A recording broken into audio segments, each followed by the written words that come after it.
What's going on, guys? Venom Anubis here. Just bringing you a review, a in-depth review, I should say, about the ScufOne controller and GamerGrip.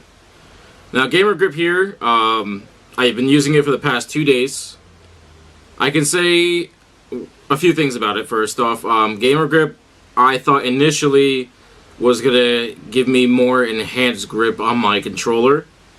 I've never actually looked at any reviews about it before, because I wanted to do my own take on GamerGrip. I wanted to let everyone know my own personal insight without trying to include what other people have said about it already.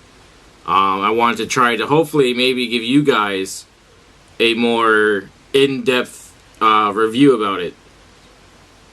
Now, like I said, originally I thought GamerGrip was mostly for giving you an extra grip and to prevent you from sweating. What it actually does, it just basically prevents you from sweating. It doesn't really give you any enhanced grip on your controller. At least it hasn't for me.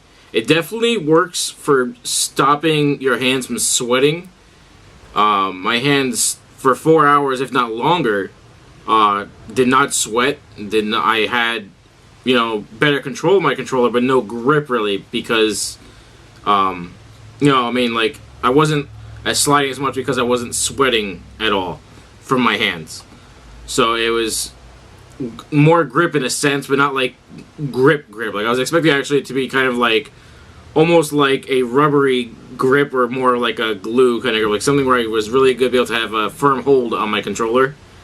But basically really all it does, at least for me, is just really dry out my hands and prevents them from sweating for at least 4 or more hours. They say to apply it every 4 hours or more, or as needed. The only downside to GamerGrip that I found was that it smells like toothpaste. Toothpaste is a really strong smell, at least to me, and this smells a lot like toothpaste. Now, I'm not saying the product doesn't work. I'm not saying it not to try it, not to use it for yourself. But for me, it smelled a lot like toothpaste, and that was the only downside for me, is that the smell was very strong on it and made it unappealing for me to use anyway, because it would make my hands smell like toothpaste and my controller smell like toothpaste. Now, I'm not saying toothpaste is a bad smell. Obviously, we use it to clean our teeth, keep our teeth healthy. You know, but I think they just wanted to give it some kind of smell in order to make it more appealing than as if it were smelled more like chemicals or something that was not pure. Moving on, though, to the ScufOne controller.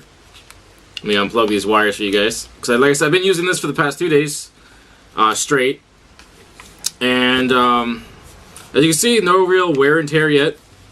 I've been using it for at least 8 hours or more.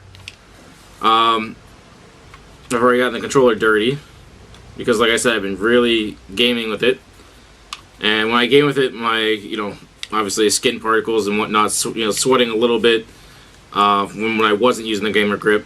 You know, I didn't use it straight through, but when I used it, you know, pretty often. But anyway, back to the controller. Controller's great. I'm definitely thinking about taking it back in and getting my left thumbstick here, the concave one, to a medium length, because the medium length for me, I don't have really long hands, but they're kind of short and fat, or stubby as you call it. And so the medium length actually feels more comfortable, and definitely allows me to be a lot more accurate. And they feel a lot more stable. They give my accuracy a lot better in game. Getting used to the paddles. I've never had a Scuf before, first off. Let me say that. Never had a Scuf before. This is my first Scuf ever. And using this has definitely made things different. I'm still getting used to being able to scuff jump, or a scuff knife, which is, you know, A and B. So left was A, this hand right here, this is A, and my right hand B. So it was definitely hard getting used to having the kind of like an A button right here. Usually my hands sit here, so normally I wouldn't be like close enough, so I had to put my hands a little closer in so I could press the paddles a lot easier, which made things a little bit more different for me. I still have to get used to holding the controller and using it. As far as the trigger stops are concerned, they work wonders. I think I might have ruined my left trigger stop here, the one for aiming, the ADSing, because I'm used to pressing the triggers really hard. So at first I was kind of smashing the left trigger really hard, and I think I may have messed it up a little bit, not much. But trigger stops on this thing are amazing, and I told you guys I would, you know, show you how to take this thing off so you can get to the concealed hair triggers underneath. Now, what I didn't realize at first is that it came with a little tool to actually take off the side cover here. So let me do that for you now, guys. Now, this is going to take me a minute. I'm probably going to cut to this part. So just bear with me as I try to remove this. Now, it does take some effort.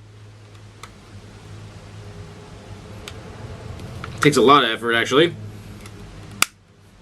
So as you see, it comes right off. I mean, it's fairly simple with this tool. When I first tried it to do it with my bare hands, it was a lot harder. It was definitely a lot harder to take off without this tool. I kind of cut myself a few times and hurt my hand quite a bit.